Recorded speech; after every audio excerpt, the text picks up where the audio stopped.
Welcome guys to this tutorial. In this video I will be showing you how you can save your file in PNG format, because I had come across an issue where I was not able to find such option in Photoshop, and I'm using Photoshop CS6 version, and this same issue most likely will happen in other Photoshop versions as well.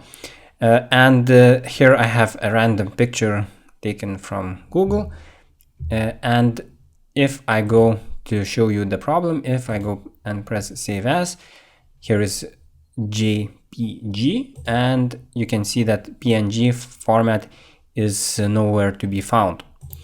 And the solution is quite simple. I have to go to image, and then here under mode I can see that I have selected CMYK color, but simply press RGB color.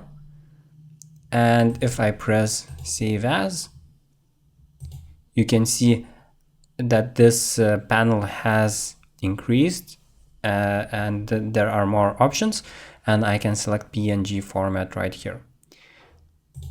So I hope that this tutorial, it's quite quick, but it was helpful, solved your issue. So thank you for watching. If this has helped you, please consider subscribing to the channel to see more content like this, hitting that like button. This will help me tremendously. And if you have any comments, suggestions for other videos or questions, leave them down below. So thanks again, and see you guys in the next video.